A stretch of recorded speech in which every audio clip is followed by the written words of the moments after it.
Hey everyone, so let's talk Vinted.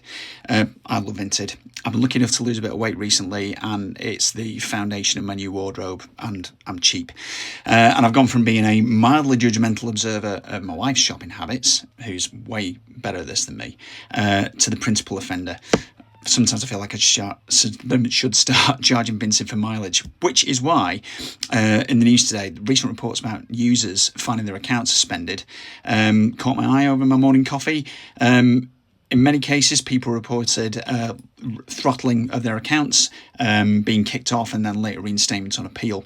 In one case, somebody actually got in touch with Vinted's head in the UK. But whatever the rights and wrongs of a case, it's a reminder, I think, of how much modern life happens within and with the benefit of platforms and marketplaces that we don't really think about until something goes wrong, they're not available. The same is obviously and increasingly true for any kind of business, including businesses that are found on platforms like Vinted. They make it a lot easier to start and grow a business. You can certainly find customers through the likes of Meta. You can sell products through TikTok Shop, and many do. You can build a marketplace business on Amazon. Don't insult me today. You can create an audience on YouTube, or you can launch globally through an app store. That obviously opens up opportunities that just weren't around for many businesses 15 years ago, maybe even 10 years ago.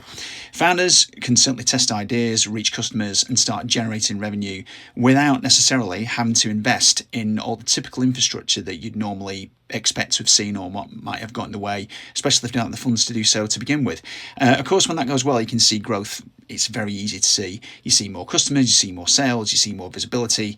Having said that, working out what's driving it and affecting it can be a bit harder. It may be the product, maybe the brand, it may be the audience growing a bit weary, but it also might be, and increasingly often is, the way a platform is recommending you, ranking you, or distributing your content. A lot of the time, it's some kind of combination of all of those things all at once, and certainly as any kind of creative or other business grows, that distinction starts to matter a little more, because marketplaces and platforms obviously don't just create opportunities.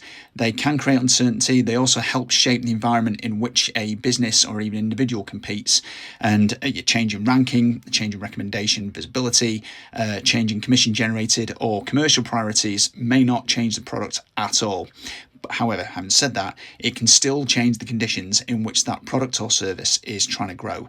That, of course, doesn't make the growth any less real or any less significant.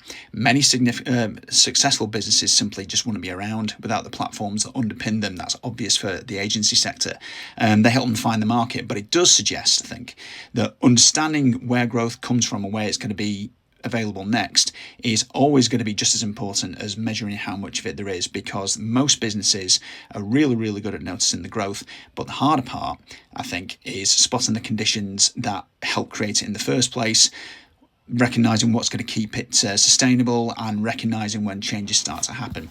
So I am going to do my absolute best not to go on Vinted again today, which will make my wife very happy, and assuming I'm still here tomorrow, look forward to talking to you then.